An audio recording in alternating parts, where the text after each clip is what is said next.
Everybody in Stocktwits Nation. It's Wednesday, May 21st. I'm here as always with Shay Boloor. I'm Katy Perry. You know that. Shay, what's up? How's your week going so far? You guys all know that. Yeah, you guys, you know me. You know who I am. I don't need I don't need to introduce myself. But how are you doing, Shay? How's your Wednesday so far? Wednesday's good. It's a little bloody pre-market. Yeah. Yesterday was kind of a crazy time for content creators or like even tech investors. We got a lot of content from Elon and a lot of Yes. content from the Google's developer conference. So nice. I hope today is a little more tame because too much knowledge vomit yesterday. Wait, I saw on my feed you a CEO and I can't remember the company was like basically like ask me anything. You asked a question, he wrote right back to you. Cloudflare, my one of my Whoa, favorite. Yes, what? yeah. So you guys hear me talking about Cloudflare all the time. Where it's part of my new age of defense thematic. Yeah, they are tickers NET. So they made a massive pivot recently that got me really bullish in the company. Where again, in the past year, you guys have to ask yourself like not what they do now, but what they're going to become in the new digital economy because things will change quickly. So they went from secure just being a CDN network, content delivery network, and some security component to utilizing workers AI to become the AWS of modern internet, where you don't really need to go on the edge. You don't really need these hyperscalers anymore in a way. So that's like, whoa, that's an interesting angle, and that could be a massive TAM expansion. So I asked him, when was the inflection point when you realized that Cloudflare could evolve beyond security and CDN and start building the AWS of the modern internet with workers AI? And he actually gave a real answer. It wasn't some automated BS. It was authentic. It was insightful. Where he essentially said like they didn't. It wasn't preemptive. The workers Yeah. AI. It was essentially they were a CDN and security company, but they kept hitting this specific issue over and over again. And they're like, let's just solve this bottleneck and create workers AI. And that's what got morphed into what I believe them becoming the gatekeeper of the modern internet. And that's kind of how innovation windows go, if especially an early disruptor where you don't know what you're going to morph into, but if you have a great monopoly, which they do as a CDN network, you're going to get so many new avenues down the line that you didn't realize you can prepare for, but you got lucked out, fortunate enough to have this platform where you can capitalize on it and turn into this monster of a company in the new digital economy. I mean, this was so cool to see. I'm just like, putzing around and I'm like, wait a minute. I was like, I know him. And yeah, it's interesting. Do you know when their earnings are? Like are they They had coming up? earnings already. Oh, they did. Okay, that's what I was curious about because I was like, "Whoa, is it like a quiet period and he's doing this?" I was good. You answered what I was going to ask, which was like, did he give you a real answer? And you're saying someone who knows the stock very well. You're like, "Yeah, that was actually really solid." No, it was very solid. And again, like this is why I love investing in companies with founder-led CEOs. They're so mission oriented. They're not just in it for the paycheck or ego, maybe a little ego, but it's more of just like, this is who I am. I'm not going to let the world's perception of this company, which is essentially a reflection of myself, disappoint. And that's why my biggest like heartburns on Snowflake, for example. They've never had a founder-led CEO, and you can tell there's no showmanship, there's no mission-oriented kind of ethos. And when he's talking about the vision of what the company's going to be like for Prince, he's if you guys don't know who Prince is, like listen to him on the conference call. He's got gumption. Like he is, whoa, he's very carp like, but he doesn't really get the visibility of a carp because maybe there's no retail audience behind the stock. But this is just one of those companies that I think it's going to be a mega cap, $250 billion. It's not cheap. It's never going to be cheap. Monopolies don't go on fire sales and become cheap. They're always going to have a premium assigned by the market. So when do you get a chance to get some piece of the pie for a stock that's always going to be expensive? When there's a macro driven pullback via Black Swan. What did we get just 2 months ago? That macro driven Black Swan pullback. And Yes, at $95, $97, it was still expensive. But it's always going to be expensive. But if you want exposure to an early disruptor like Cloudflare that has a plenty of runway, if they're truly building the new AWS of the modern internet, you have to capitalize on moments like that. So what is it trading at now? It's at Buck 50. one six. Oh my God, 160 essentially right there. Yeah. It just went up from 95 to 160 in 6 weeks. Wow. That's a massive move, and it was expensive already. So that's why Yeah. like it's on a top four stock now, position stock. It's bigger than my Snowflake position now, which is crazy to say That because is I've been nuts based on what you say about Snowflake. I know, crazy, but Snowflake has not delivered for me. So like I'm not going to keep rewarding a stock that's been lagging or has a narrative issue because I've learned that's my mistake I learned in 2021, 2022. So like I love the new age defense thematic. I put all my soldiers towards those five names during this pullback, and it's the sickest component of any IT budget, and I love that thematic. I'm going to let it rise up, and you're seeing it right now where Cloudflare almost at all-time highs, Rubrik all-time high close, Palantir all-time high close, CrowdStrike's almost close, very close to an all-time high. Um, Axon closed at an all-time high. Like these are all-time high stocks. Those five names, they were all down 30 to 40% Wow. from their previous high just 2 months ago. Positioning matters. I mean, it was what you were talking about several weeks ago, where you were like, when things are bad, you're like, but I'm still really bullish on these, and that's I'm Yeah. doubling down, and I think it's proving out. Like you've had a nice little run, I assume. I like the word gumption to describe the CEO. I want to get him on the show just based on that. I haven't like I need to learn more about this guy Prince. I agree. I like a personality. I think you have like the stock or the company brand, and then it's such it augments everything when you also have a personality as part of the brand. And like, so speaking of that, Elon Musk yesterday was basically the meme from Wolf of Wall Street, where he's like, "I'm not leaving for 5 years." And this was at the Qatar Economic Forum, and as you mentioned, like just dropping a lot of things for creators to react to. But the big news was he pledged to stay on as Tesla CEO for the next 5 years.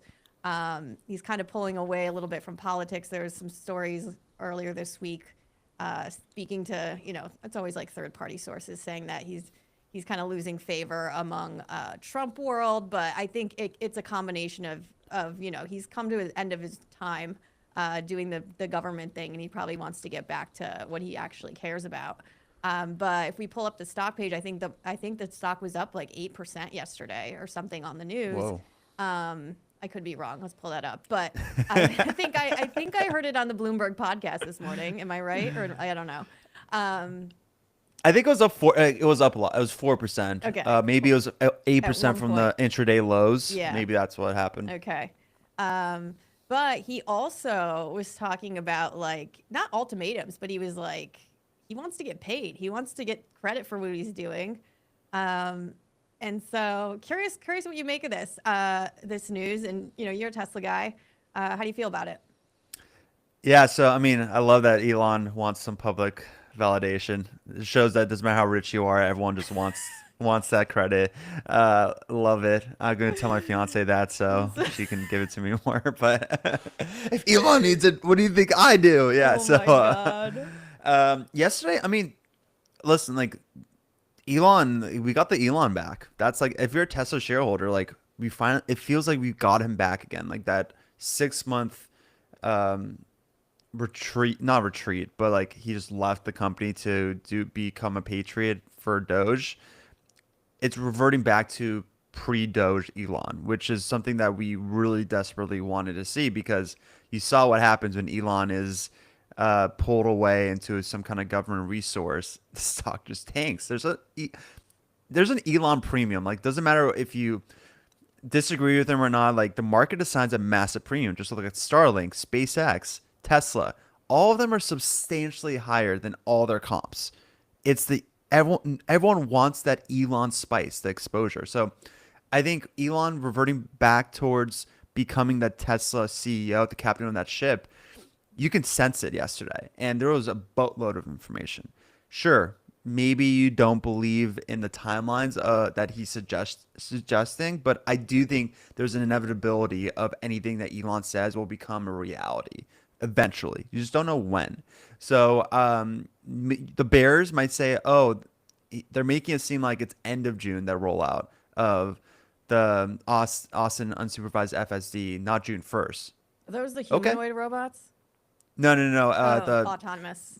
Okay. autonomous, yeah, I was driving like, in wait, that. they're already coming out. No, but humanoids, like he's saying next year, so or end of this year, Oh potentially my next year. I think God. that's gonna be 2027, Okay. more like that. But some commentary he made yesterday was like he might OEMs might start licensing his FSD technology. Massive move. I think some other ones were the scalability of how many unsupervised rides are going to happen in the next like year or so. Big. So he kind of gave us a sandbox of what he was thinking. Either way, though, like you have to just wait until you see something binary, black and white, it's happening because this is a story stock. End of the day, narrative moves it drastically, but eventually, when you're a $1 trillion company, you kind of need to see the proof in the pudding, and that's why for me, like I'm not adding to my position. I'm not like really doing much with it. I'm treating it as speculative. Whoa, if it works, a 4 to 5% position in my portfolio, if it really works, it's going to be a 20% Wow. position really quickly just by itself. If it doesn't, that's fine. It's not going to be the end of the day for my portfolio. But again, he shoots 100%, so like I do think it's going to hit. I am a little doubtful on the timeline, so we'll see. Hopefully, Okay. I'm wrong. Yeah, well, it's interesting. It feels like almost like when you're in school and like your teacher's sick for a couple days and there's a substitute. And then the teacher comes back and was like, okay, guys, we're not watching movies all day anymore. Like, let's go. So maybe he kind of was looking at that project timeline and he's doubling down now. Yeah, I saw he kind of shrugged off the European numbers as well. It's kind of like someone brought it up and he was like, yeah, whatever. That's not a big market for us. It's Like, not a car company anymore. yeah, it doesn't. He was like, whatever. Yeah. In other news related, China's Pony AI is hitting the gas on their robotaxi growth. So they actually posted a 200% surge in robotaxi revenue. Obviously, they're much smaller than some of the players, so higher percent increase. But they plan to scale to 1,000 vehicle fleet by year end. So their shares are, I think they're up over 10%, maybe between 10 and 20% in the pre market. So their gross profit is slipping, but they have this Gen 7 autonomous system that's cutting its costs by 70%. So another one, they recently IPO'd, I think. So smaller player, but it's interesting to see, you know, you have the Waymo. I know you've been talking a lot about Waymo and Uber and Tesla and like all these other ankle biters coming for Tesla. And I'm curious how you think, I mean, if a disruptor like this, how they're positioned against a Tesla, but also Waymo, given they're cozying up to Uber. I think so. First off, Waymo's the only player in autonomy right now. Like Tesla is all in theory. It's not really there yet. Again, coming from, I love Elon. I am a big Tesla bull. I'm saying that. I'm just being realistic. Uh, it's the scalability of how Google's trying to conquer autonomy is drastically different than Tesla. Like drastically. It's like the immediate low-hanging fruit, but the ceiling is tiny compared to the scalability that Elon's vision is for autonomy. Think of it as everyone thought the BlackBerry were going to be like, whoa, this smartphone is insane. Like this, I can't imagine it being losing its first mover advantage. And then the iPhone came, and people were like, "That's buttons, no buttons. What? It's just a Yeah. screen. Nobody's gonna be using that. I can't imagine typing everything I need to with a phone. With a phone with no buttons.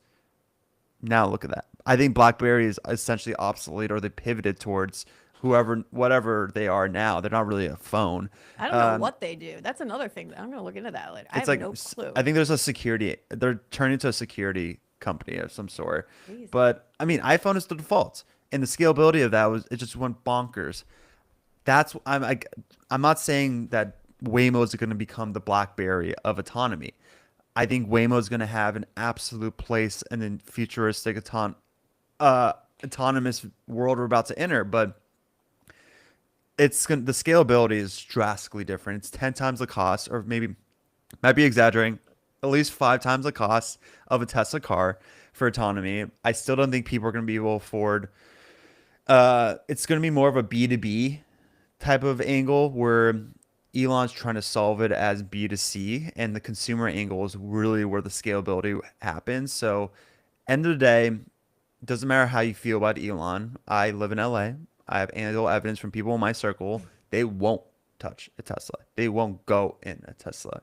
However, if an Uber ride via Waymo or whatever it might be, it costs $15, or even a regular FTE or person costs $20 to go from point A to point B, but the Uber car is going to cost $5. You're going to choose the the Tesla ride for $5 over the Uber ride for 20.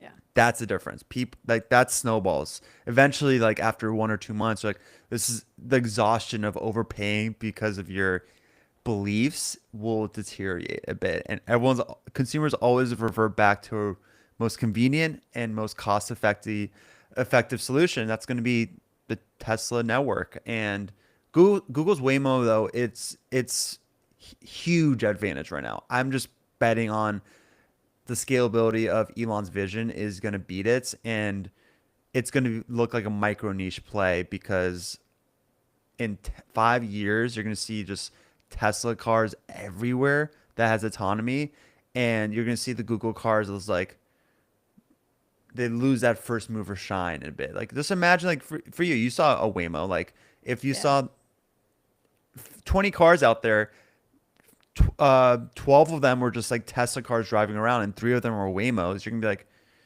you're gonna think that Waymos look a little obsolete. It Yeah. look like Yeah. it's like what's so special about them type of thing. Yeah. I think you made an interesting point that I hadn't thought about, which is like on the scale of just like paying for an individual ride in a hailing service, the decision, like the hating of Tesla becomes much less significant. Like it's very easy for someone to be like, oh, I hate Elon. I'm not going to spend 50K on it. Like, were you going to do it anyway? I don't know. Yeah. But if it's like, and this is exactly what happened with Lyft and Uber. Like, I don't know if you guys remember, but Uber, they tried to cancel Uber. Uber was like, I was like, delete Uber. And then it's just like people decided Uber was better. And it's like, we're talking like, a couple bucks. So I think it is the moral high ground is different when it's like a convenience, a daily thing. And it is like, it's easy to look at a bigger picture purpose and blame not buying it on like an individual than it is like you said, you got two different apps and one's half the price. It's like, there's no moral victories. Like you're not, I'm that's so cynical, but like, I just It's like, true. unless, yeah. So I think I hadn't thought of it that way before though, with like the public sentiment with Elon becomes less important, the smaller the price point to use its products are, I guess. So that's going Well, to be interesting to watch. well, also I am part of the camp. I think there's gonna be universal basic income in like Yep. 10 years because AI is gonna replace so many jobs. Yep. This is a form of entrepreneurship where you buy a Tesla car and you kind of contract it to do rides for you, and you try to calculate ROI, etc., whatever it might be. You Mm-hmm. can't do that at Waymo. So like that's another new element as well where people treat it as its own business, and that's going to be accelerated scalability as well. It's just like for real estate, like housing really accelerated when flippers came in the picture, buy and holds, stuff like that. Like autonomy is going to be the on the go real estate in a way where you can just like sell Yeah. your car for an ROI on based on like an investment of like 50K. That's interesting. I hadn't thought about that either. Like the future of ownership is like who's owning the physical AI or even the non-physical AI and like via the company. So owning a piece of this through something like a Tesla, and the owner class is going to be the people in that middle layer who are taking a little off the top because they're owning those individual units, which is Totally. crazy to think about. Now I'm like, should I buy a Tesla? I don't know. But that's wild. You briefly mentioned Google. I want to touch on them because they had their I/O event last night. I work with a lot of tech founders. The reception I saw from the people I work with is they were pretty impressed by it. I know you talked about Sundar Pichai yesterday, and just they're a little less flashy in terms of their C-suite. They did announce a few things that we've been talking about, though. The first being AI mode for search. So that's rolling out this week. And there's going to be chatbot style deep search, shopping, and chart generation for things like stocks and sports. And even a live icon where there'll be like a real time AI visual search. It's interesting to just watch Google's changes in real time. This morning, I was looking up a stock ticker. And usually, like, it would just give me, the Yahoo stock page or whatever. But what it did today was it like summarized information coming from Webull and Public. So the brokerage data was like pulled in at the top. So that was really interesting. And I'm like, I don't know if those companies are like optimizing for that or if it just their pages were ranking highly and are summarized. But that's all changing. They also had some like generative AI media filmmaking stuff that's more on the creative front, and smart glasses, Google Beam. So following Meta's lead there, I think I saw a picture of their smart glasses and I thought they were kind of ugly. I'm going to look these up because I was like, saw them and I was like, I don't know about that. But yeah, did you follow any of this? Yes. I mean, the thing that's hard about I/O is it's a developers conference. They're nerding out. It's like, what is the story from it? It might be the search and the AI, but they just like, it's like, and this, and this, and this. There's so many things. No, I mean, first off, yesterday was another example of why founder-led CEO is just a must. Like the showmanship, for example. Like I do think before I get into the IO developer conference, I think if putting my corporate strategy hat on, I'd be in the boardroom like, we need Sergey back.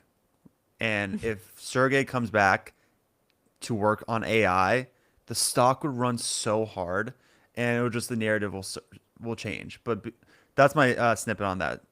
Post developer conference, I think it was really really insightful because we're not watching like what a normal update on a tech company is going to usually has in these developer conferences. Like we actually saw the roadmap of how Google's trying to restructure the internet, where they're trying to embed themselves into every decision layer of the modern life of the future digital economy we're about to enter, because it's going to be like it's less about chatbots. It's going to be more like future is going to be more about context aware intelligence that lives directly in apps, and it's going to be everywhere. And for Google, for example, Google is everywhere in everyone's life. Like you don't really realize it until you take a step back and see everything that you do every single day. What's your email? Gmail. What's your calendar? The Google Calendar. All your files, Google Drive. Your browser, google.com. Your search box, google.com. I get all these things like they're Google. So their position, like Google is trying to position themselves to become that decision layer of the new digital economy, and they're perfectly positioned to do that.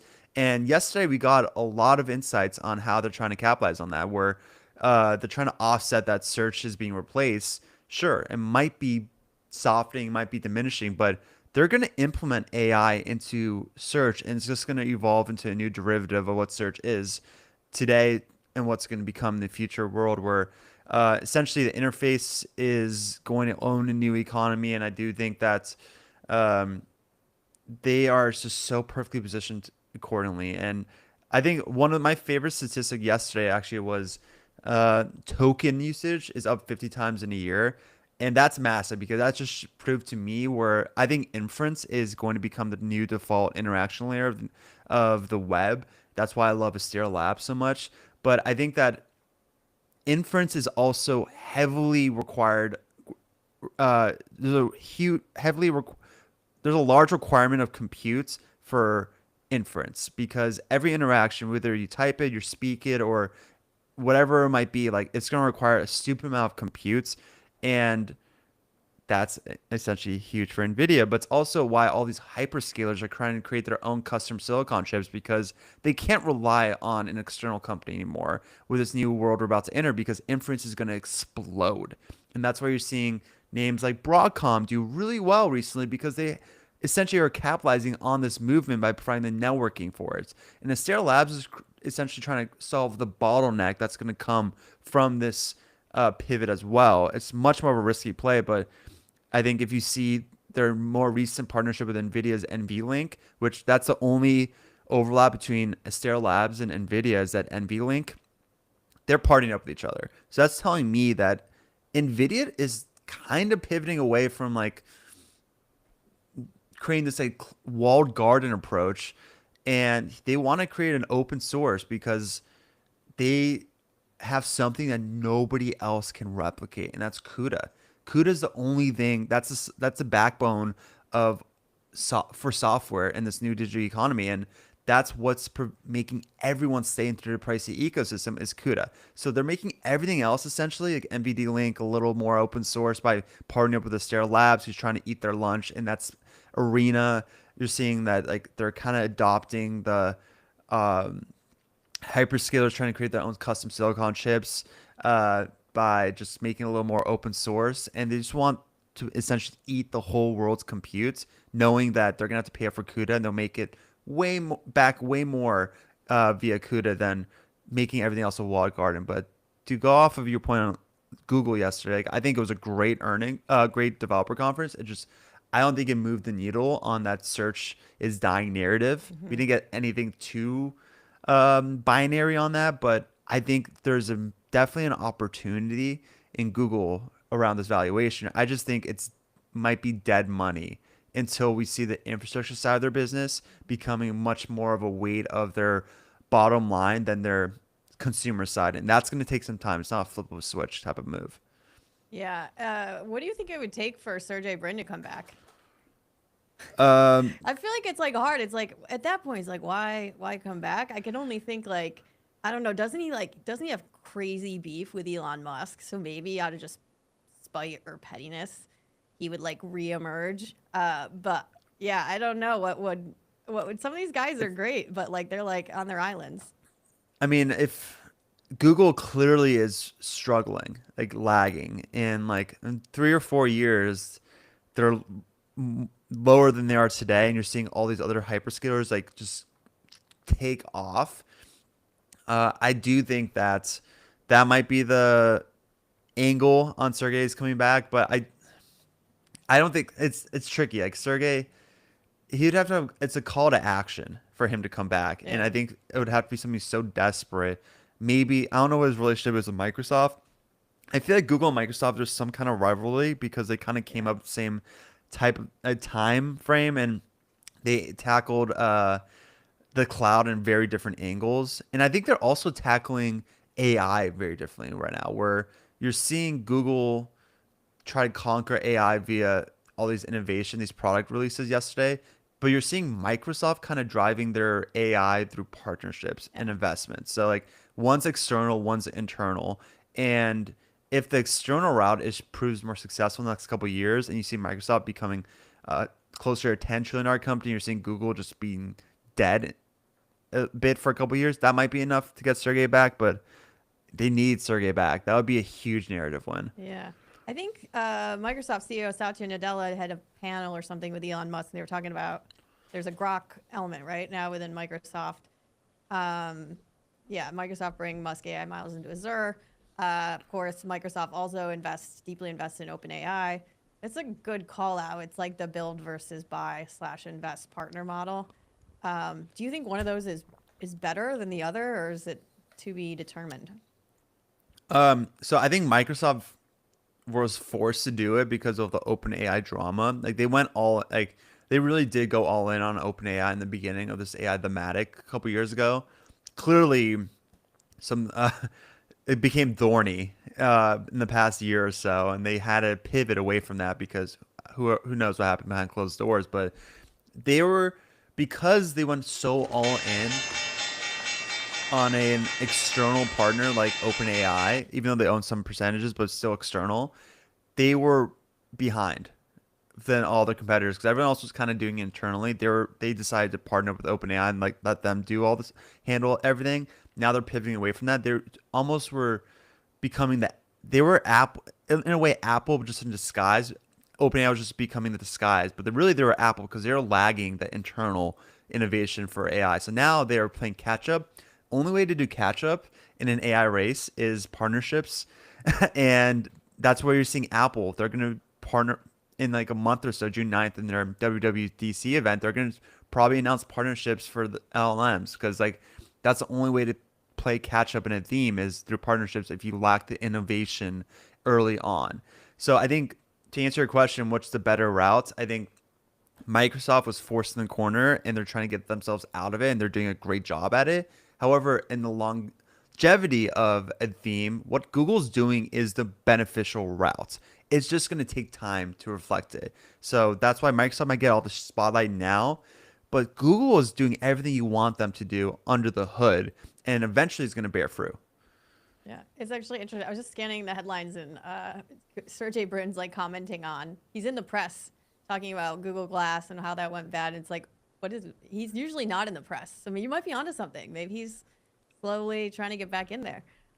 Let's pivot over. Of course, the market just opened. You guys heard the bell. Down about 300 points. Treasury bills are at about 30-year Treasury about 5%. We got some. I feel like we got like on a hodgepodge of news. So skipping around a bit, retail. Target reported earnings. They cut its full year sales outlook. They had a rocky quarter. They blamed a lot of things. They blamed tariffs. They blamed DEI backlash, soft consumer spending. They missed expectations. They came in revenue-wise in Q1, 24 billion, give or take. Comp sales down about 4% and same-store traffic falling 2.4%. I think it's a confluence of factors. I wonder if it is like it's kind of what we were talking about before with convenience. Like if you don't like Target's stance on things, are you going to drive out of your way to go somewhere else? Like, is that what it is, or is it people they don't have as good of an e-commerce product than others? But their CEO cited all of those things, and he said he's not happy. He's not happy with how they did. And so they now have a new enterprise acceleration office that's kind of a task force on these things. And they're going to have selective price hikes to offset 30% tariffs on Chinese imports. So this is coming after Walmart, of course. Again, I think we also saw Home Depot have a tariff strategy where they said they were not going to pass the buck. So I think while Walmart and Target are basically saying, like, get ready for higher prices, Home Depot is doubling down on diversifying their supply chain to avoid paying those tariffs at all. What do you think is a better strategy? I mean, these companies are kind of in a pickle. It's easy for them to just blame tariffs and push the price onto the consumers, but if competitors aren't doing that, they lose a competitive edge there. So what do you think? What do you think the right move is for those guys? I mean, I think Target had issues before the tariff wars. They're struggling, and I think like again, convenience and cost efficiency pricing, that's the two pillars for consumers. Does Target have either of those? I don't think so. They don't have the convenience as Amazon Prime. They don't have the pricing as a Costco or Walmart. So like where does that leave Target? Like what's their niche within this retail brick and mortar retail economy? They don't really have one. They're kind of lost a bit. And they don't have an identity. And when you don't have an identity in a space where a consumer in the consumer space, like you're in trouble. And for them to not be able to eat that tariff cost, like maybe that was their opportunity to like have some kind of competitive advantage in a moment when there's a bunch of chaos. But no, they're just doing the status quo of like we're gonna reflect our prices based on the tariffs. And now there's like every other company in the space. So like Target, I just don't see a bull case on Target. I really don't. Like why are they better than Walmart, Costco? Yeah. They're not. And Amazon Prime, like you can own Amazon and have that retail component, commerce component, but also own the compute, robotics, etc. So like I don't even know what they're priced at 11 times earnings. That is really undervalued, but it might be priced accordingly because they have no advantage. It makes sense. Yeah, Target's interesting. It seemed like their moat early on was like, we're not Walmart when you were going to the physical store. It was like for that affluent customer, it was like a brand thing. And also it was kind of like a nicer, bougier experience. But now with a lot of the stuff moving online, like who cares? Less people are going into the store. And I think you're right. They kind of lost their footing. They offer groceries and like who goes to Target for groceries? Maybe I'm just in a bubble, but like I'm not going to go to what I used to buy clothes in middle school. Oh, I'm gonna go shop for some tomato, lettuce, etc. for my home as well. Like that's weird to me. That's just Yeah. show that was probably the first sign that Target has no idea what their identity is and they're grasping at straws and that's not great leadership. So I just think like don't buy don't not Don't financial advice, but don't buy Target. I thought you were gonna say don't buy groceries at Target. I will Don't say, buy. I like, mean, don't buy it. It's weird. I live in New York, and they're hopping up these like mini Targets. They're the weirdest things because you go in and there's like clothes and like two pairs of shoes, and then like yeah, you could buy like a rotten tomato. And I've out of desperation and slash laziness bought produce from Target in New York before, which I do not like. I don't recommend. It's not like I didn't like nothing terrible happened, but it's just not the best, not the best stuff you can get. But it is kind of, you're right. It's like they are throwing a lot at you in those tiny stores, even in the cities. They're like, do you want a vest? Do you want asparagus? Do you want, like, it's crazy. So yeah, go ahead. They also don't capitalize on movements. Like I don't know. They constantly ran out of Pokemon cards or sports cards when things were blowing up a couple years ago. Like they just did not have Yeah. um, the sh the resources to like continue capitalizing on that. Like I was like interested. I used to collect football cards growing up. I had a moment. I think it was like a couple months ago. I was like, oh, like I that feeling of you bought an expensive box of cards and just open each pack to see what's in there. Like that's a nostalgic feeling. It's like I'm in a mood for that. Like I'll drop like 50 to $100 on just like that experience. There's no cards available. It's just it was all empty. I'm like Uh, weird, but like didn't capitalize on it. That's super weird. But yeah, I mean, also it just it's a weird vibe. I don't know. yeah. It's just a weird vibe in there. Weirded out by Target. Yeah. You're right. Yeah, the drops. They've had some flops with their drops. I remember they have a big, or they had, I don't know if it's ongoing, a big partnership with Taylor Swift where she'd exclusively release albums and like CDs, vinyls at Target first. And I remember over the holidays, my little sis is a huge fan, and like I was like, "Oh, we're gonna go to Target," and she's like, "Oh, I already got it online. I got it in the Taylor Swift store." So I was like, "Oh, okay." Kind of lose that edge when you can just not, do the Black Friday thing. But Well, y- Did you shop at Target in middle school or? Because I remember for me, I used to shop there a couple times in middle school, thinking it was normal. yeah, But now I'm like, I can't imagine like they're turning into a Kohl's yeah, type of shopping where they could have ooh, turned into like an Urban Outfitter type of shopping yeah. experience, and I I don't know what mean, happened. I feel like we went to Kmart a lot. If you really want to throw back, Target later on, I think, but we were like a Kmart family. So yeah, shout out to the Kmart families out there. Rest in peace to Kmart. Kmart was a real one. Just absolute shithole of a store, but great. I have great memories at Kmart. Kohl's also is, it's another retailer, such an easy target. Like they need PE to come in and like fix them or something. Every Yeah, time I go into and Kohl's, sell it's it for Amazon warehouses. yeah. Yeah, it's so good. Well, speaking of like 90s shopping trends, Levi's, which is actually one retail stock that's pretty resilient, they sold off Dockers, which I didn't even know was still a thing. So they sold Dockers to Authentic Brands Group for $311 million. Dockers, did you wear Dockers back in the 90s, Shy? Were you alive in the 90s? You were alive in the 90s. Oh, You were 93 little. was born. You were Yeah, I little. was Okay. born, but Were you like a little I do 3-year-old think at Dockers? I do think I thought Dockers was for like 65-year-old divorced corporate men who are just overweight. Is that Oh no, not? like in the 90s, like 11-year-old boys were wearing Dockers. No Like way. it was, yeah. Hold on, I'm gonna show. So my brothers wore a lot of Dockers, and they're older than me, and I was the first girl, so like I got their hand-me-downs, and so like I was like a 12-year-old girl just like rocking Dockers at all times. Which looking back is like kind of a look. Um, Strong but move. yeah, but Authentic Brands Group, it's such an interesting company. They basically buy up these like heritage brands that are like in a bad shape. So they also own Reebok, Brooks Brothers, Juicy Couture. Uh, Juicy. Jeez. so like I kind of love this company's entire vibe. I feel like someone running this company is like me, and is like, what did I used to like? But I think that's a good look. I think that goes pretty hard. I don't know, Shy. It doesn't really look like your style, I but mean, looks like my future father-in-law a bit right there.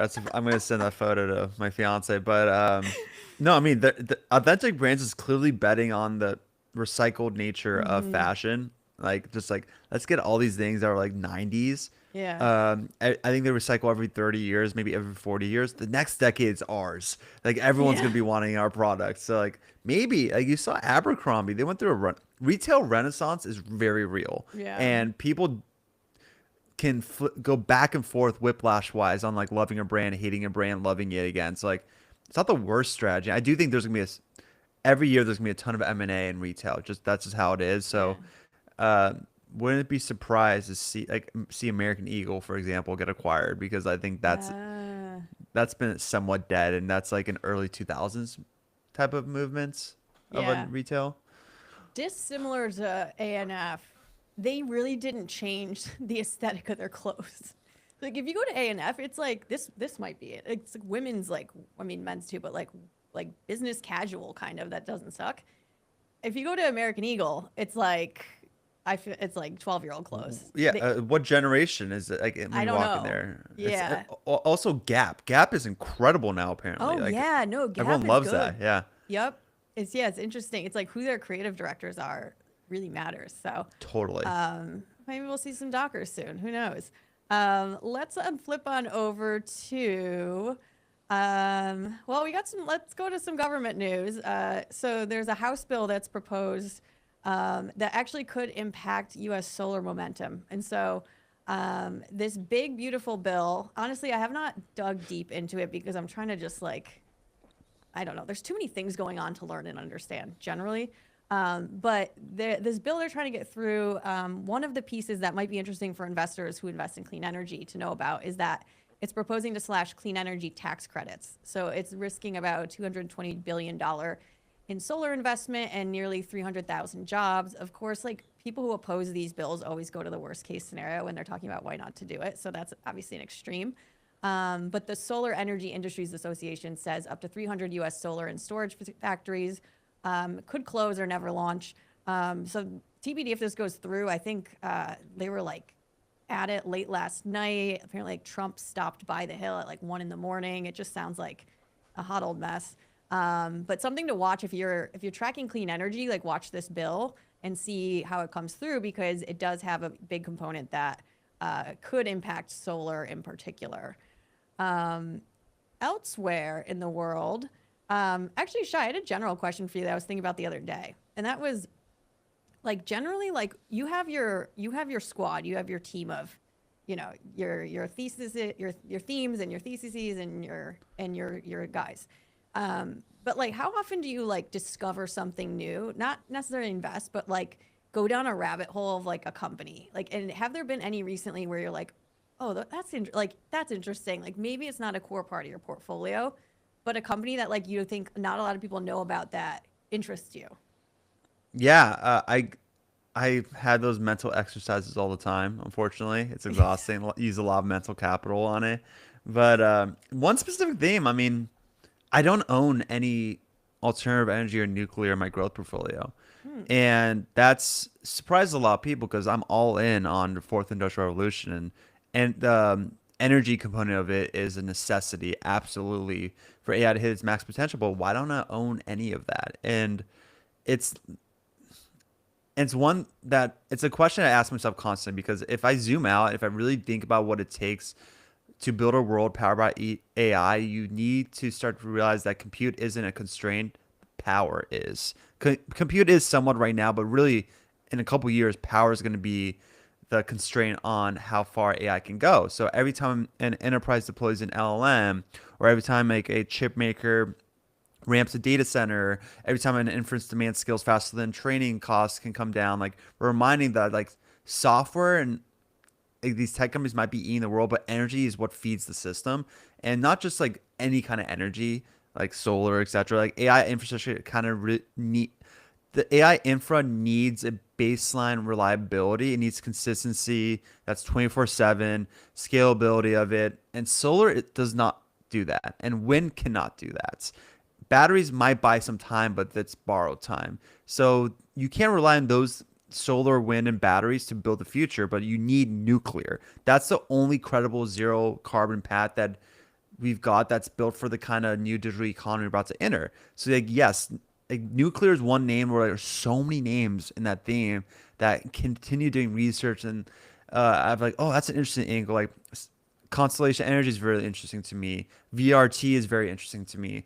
Oklo is a really great speculative uh, angle towards it, but it has some tech risk. So like I think there's like a lot of like those kind of like that's a specific theme where like I have to do a lot more research on. I think I want exposure in. I don't have the urgency for it because again, red tape bureaucracy, even a Trump-led presidency, it's it's an anchor on this theme. It's going to always be there. Chernobyl is still on people's minds, and you cannot afford to have another Chernobyl. So you can't speed the process up as much as you think you can, with red tape bureaucracy being somewhat diminished in Trump-led presidency. So I do think that there's like 15 or 16 names in that nuclear space that I've been consistently reading, learning, researching on for the past like 2 months, and hoping that once the stage two of AI, the applications component, really picks up steam sometime next 6 to 12 months, like I will make the immediate alpha on that. That I maybe will figure out who's a pretender and winner and cut the pretender out. And I can use that allocation of cash for that position towards a nuclear name. And I'll be ready enough with like a conclusion of which one I want, and I'll infuse it into my portfolio. Yeah, I love discovering new things, but you're right. It's like you have to, you know how to research the things you know. It's like I feel like sometimes the things I'm interested in is like I'm sort of like a tea investor where I'm like something happens and I'm like, oh, who's screwed or who could win that like no one saw coming. And so when I saw this food dye thing go through, trying to look up companies that do natural food dyes. And there are a couple, and I haven't invested. I'm just like looking, but of course, this is the FDA is making a shift towards cleaner food ingredients. They improved 3 new color additives. They're from algae, minerals, flower petals, very like woo woo. And so I was kind of like doing some search over the weekend. I was like, who makes natural dyes? There's one company called Sensient Technologies. Their ticker is actually Sext, which is funny. It's it's SXT. No.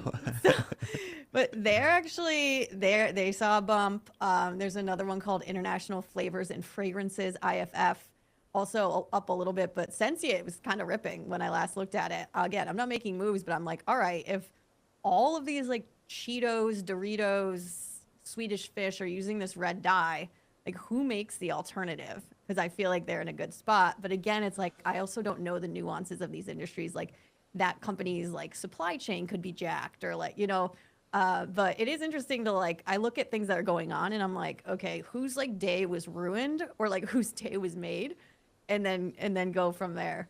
But it's always, yeah, I feel like I need to ask you that more because I feel like we talk about the things that you invest in, but I'm sure you're like finding new companies all the time that you're just like learning about that other people might want to learn about too. Yeah, I mean, I might have two openings in my portfolio in like 3 months. Like, I won't say the names till after I Sensient? saw them. Sex? Sex? No, but I think you should call yourself a catalyst trader then, because like you wait for a Oh, catalytic news and then you try to find yes. an opportunity behind it. I didn't know that had a name. I was just like, I thought I was dramatic, which I am, but I want to quickly turn to crypto. I know we've been going heavy on crypto, but there has been a few things that happened over the last week that is just like making this more and more mainstream. So the Senate advanced the Genius Act. That was the stablecoin bill. You saw the MoonPay MasterCard thing. I know Shy last we talked about like Bitcoin last time. You talk about you really needing it to be more used in everyday purposes. I'm curious, like someone like you, very savvy, down with the tech. What else needs to happen in crypto, either through like legislation or things like the Mastercard thing? What would need to happen for you to like make this a core part of your investment strategy? Because a lot of things are happening, and I'm curious because you are one of those rare people that are like you get tech on like a very deep level, but you're like, nah, I don't do crypto.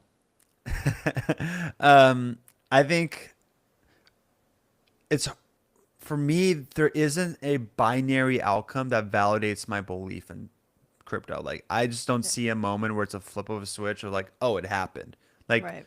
and because the reason I say that in AI or quantum, etc., like, you get that binary outcome via fundamentals. Like, it just accelerated margin expansion. You see the revenue reaccelerating. You're seeing workers AI pick up steam on customers spending over $1 million, drastically outperforming their revenue top line. So that pivots. I can. It's a bunch of different puzzles I can piece together to come up with a conclusion. For crypto, it's truly a belief. Like there isn't a bunch of different puzzle pieces to put it together. Oh, I see it. In my eyes, it's not like that. It's more of like I don't want to say I hate that culty got is such a negative connotation to it, but like it's somewhat of like I don't mean it for that when I say like crypto is a cult. Like it's not supposed to be a negative thing. It's just you need to be all in a belief and Yeah. have you can't just be 60%. It's like 100% Yeah. or nothing. There's no in between. And for me to get to the 100%, I need to see something in black and white, which you can't see in crypto, or I need to see it in my everyday life, which is not there yet. If I can, Yep. for example, like I just bought a car like 2 months ago. I'm like the peak type of customer they would get for like interest rates. I got quoted 6%. That's ridiculous. So I had to pay up way more cash than I wanted to just because the best loan I got was 6%. If crypto, I was able to buy via crypto instead of using actual cash, that would be whoa. Like that just saved me a ton of money potentially because I'm leveraging my crypto stake to buy this massive purchase or real estate, for example. I know there's avenues to buy in real estate right now for crypto, but like Yeah. I don't really see it Not on easy. it's not easy. It's very niche still. So, Yeah. I That makes again, sense. but yeah, just I maybe I'm just I'm. It's okay to like not. Also, like It's okay everyone to who not be in yeah the cult, guys. By the exactly, way, I or think it's not my lane. yeah, it's not your lane. Or I honestly don't think crypto people would be offended if you said they're a cult. I gotta dig it out. I read this interesting white paper that was about how the decline of like organized religion and community left a perfect opening for like MLM and crypto because people are like, I don't believe in God. I have no friends. And they're like Bitcoin. Like so, I don't think anyone would argue that the community aspect is huge, but it is interesting to see. Like I feel like we're seeing these like step changes in the embrace of DeFi and crypto. And yeah, I'm like you. I'm not deep in it. I honestly, I'm a little further along in my belief than you. I wish I were. And now I'm at the point where like, oh, it's like too late for me. But that's really going to be too late if the thesis holds out. So yeah, interesting space to watch. Of course, if you are interested in crypto, you can check out CryptoTwits. I was poking around there the other day. It's actually fun to see the trending meme coins. There's one of them is called Crow with a knife. Another one is like Elon Trump fart coin or something. Like both of them plus the fart thing. And then the other day I got ambushed by the Mog community. Maybe they're watching on Twitter, but I mentioned it or something, and they were like all over me. So it's interesting to see, beyond the Bitcoin, the Ether, and the stable coins, like there's a lot going on that it's not on my radar. So check it out. Go to CryptoTwits and look around. Shy, we are heading into the trading day. I know we got Snowflake after the bell and Zoom. Any predictions for Snowflake in particular? Because I know you got your eyes on those guys. Yeah. So I I Snowflake. What's it trading at right now? It's a 183. They've been stuck in this range for geez. That's kind of crazy. May 2022, 2 years. They're in a tight Whoa. 2 year range, and it's not their fault. They expectations when they became public, via IPO, it was the priciest stock in IPO history. I think it was. What was it? 200 times price of sales or 150? It was Whoa. Palantir like when they went public, and they went public when they were just a data warehouse company. It was pre AI. AI was absolutely going to commoditize data. And they had a quick, the CEO, Frank Slootman, at the time when AI was launching, he didn't really believe in that thematic as much. He just thought it was not a niche, but it was bubbly. It wasn't going to be impactful in the media. Clearly, he was wrong. And clearly, that's why he left. And they got the new CEO who was very AI focused and forward, but that took some time for them to catch up in that AI investment that all of their competitors kind of got an advantage on. So I think they got enough compute now required to have their go to market AI products, and you're going to see Cortex continue their momentum. The issue, though, is this is a software company with a consumption model. And what's going to benefit them in the long run is what's going to hurt them in the near term. And what I mean by that is, uh, Snowflake's going to thrive on periods of expansionary cloud spend, and there's going to be a ton more cloud spend in the agentic AI for future we're about to enter. But when there's a macro chaos like this Terraform that we've experienced the past 2 months, that caused paralysis on business spending. There's going to be a sharp pullback in enterprise usage due to that macro paralysis I've been saying from that was caused end of March or beginning of April, and that's going to reflect in their guidance. And I think that's you saw other software names with consumption models, Confluent, Datadog, uh, even Cloudflare a little, but not as much. They didn't have great reports, and it's not their fault. It's just their what they benefited in good times is what kills them during bad times, and this was a very bad time. So I anticipate this being not fireworks this afternoon. I think maybe a re-rating can happen if they have a beat and clear guidance significantly, but I anticipate them having weak April numbers due to the Terraforms. Maybe May is picking back up, but it's not going to be enough to justify a big guide up. So I think it's going to be very tamed. It's going to be very muted. And I still believe in Snowflake's long-term story. They're building the foundational infrastructure for AI native data applications. But for this print, like I'm not expecting a breakout. I'm expecting it to be tamed. And at this range right now, they for 2 years, or just not go to, it's just go for past like a year. They've gone rejected at 185.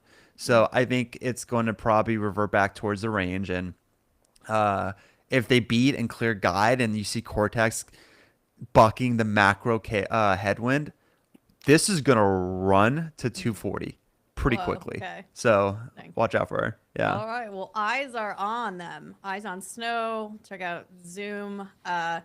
And tomorrow we'll be back for the last show of the week, 9 a.m. Eastern, to cover all of the headlines as usual. Shay, I will see you bright and early in the morning, and see everyone tomorrow.